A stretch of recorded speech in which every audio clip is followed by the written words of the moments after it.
Unrivaled just lost 65% of its audience in 1 year. And WNBA players who were threatening to strike last month are now lining up to play for their old salaries.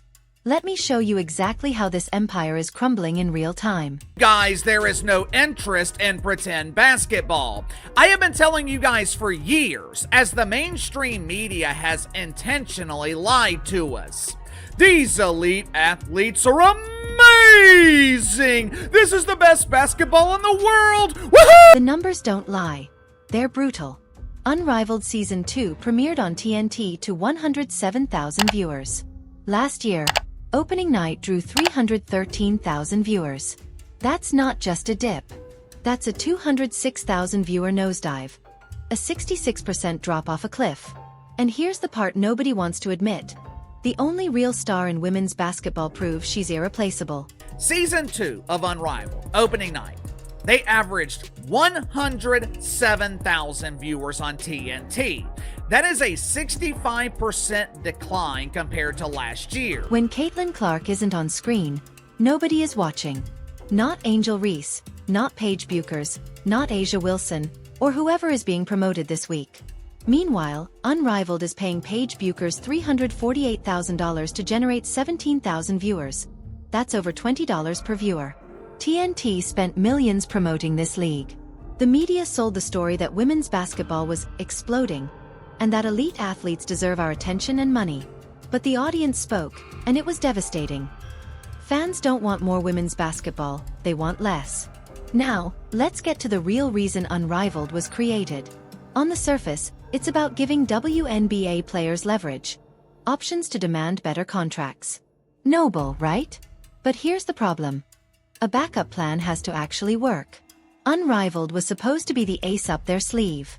Players could walk into negotiations knowing they had somewhere else to go. Threaten to leave. Demand 30% of gross revenue. Stand firm, because Unrivaled would catch them if they fell. Except here's the kicker. Unrivaled isn't catching anyone. It's falling faster than the players themselves. The collective bargaining agreement deadline was supposed to be today. Obviously, it wasn't met. And here's where it gets wild. After months of tough talk about striking and standing firm for fair pay, WNBA players are now considering playing under the old CBA. The same deal they once called insulting, the same crumbs they said weren't enough. For months now, WNBA players have publicly claimed that we are standing firm, we are fighting for our right to be overpaid, we are fighting for our right to be compensated with money we have no way of earning. How do you go from demanding millions to accepting old salaries in less than 2 months?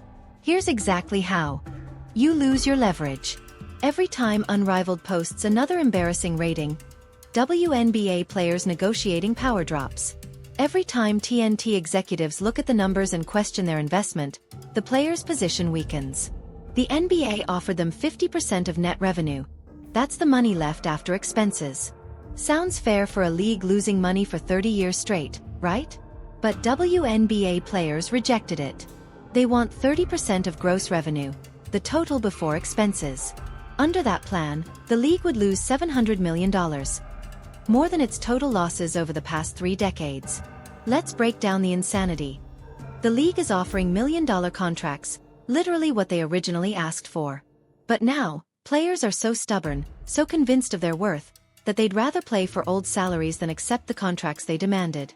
Last I checked, the electric company doesn't take beliefs as payment, and your landlord doesn't care about principles when rent is due. Here's the beauty of all this. The market is speaking the truth. Articles about women's basketball growth? Illusions. Claims about new stars emerging? Fiction. The growth wasn't real. It went from nothing to slightly more than nothing, while the media pretended it was a revolution. Playing under the old CBA means players could strike at any moment, without notice. The league has zero incentive to speed up negotiations. Why would they? The product on the court already hurts their brand. Let the players walk. Let them show how replaceable they are. Here's the part nobody says out loud. The WNBA survives only because of NBA subsidies.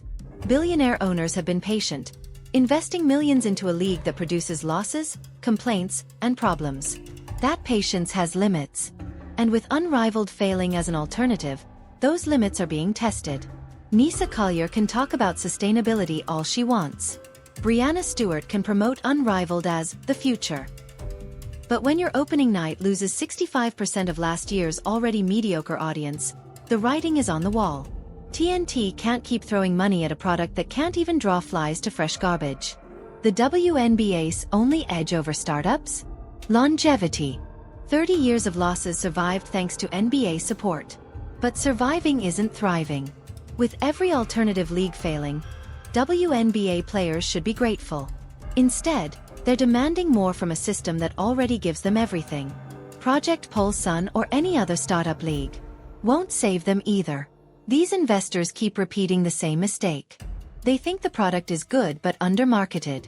They believe that with enough promotion and the right platform, women's basketball will find its audience. They're wrong. The audience has seen this product repeatedly and has rejected it every single time. Paige Buchers is the perfect example of fake stardom. She's one of the highest paid players in Unrivaled. The media hypes her constantly as the next big thing. But opening night drew only 107,000 viewers. That's the size of a college volleyball game or a minor league baseball game on a Tuesday afternoon. That's not a star. That's a marketing campaign pretending to be a star. The WNBA Players Union made a catastrophic miscalculation. They assumed Caitlin Clark's popularity meant the entire league was rising, and that one generational talent justified generational salaries for every player. They confused correlation with causation. Reality is about to hit harder than a Brittany Greer elbow to the face. If the 2026 season happens under the old CBA, watch the narrative flip fast. Players preaching solidarity will be first in line for individual deals. Athletes demanding equity will realize equity means splitting pennies. When beliefs don't pay the mortgage, principles get flexible, fast. And let's address the elephant in the room. The NBA doesn't need the WNBA. Not for publicity, social credit, or anything. It's charity disguised as a partnership. The moment it stops being worth the hassle, it ends. WNBA players keep pushing like they have leverage. They don't. They only have the illusion of leverage, and that illusion is shattering with every Unrivaled broadcast. The mainstream media won't tell you this.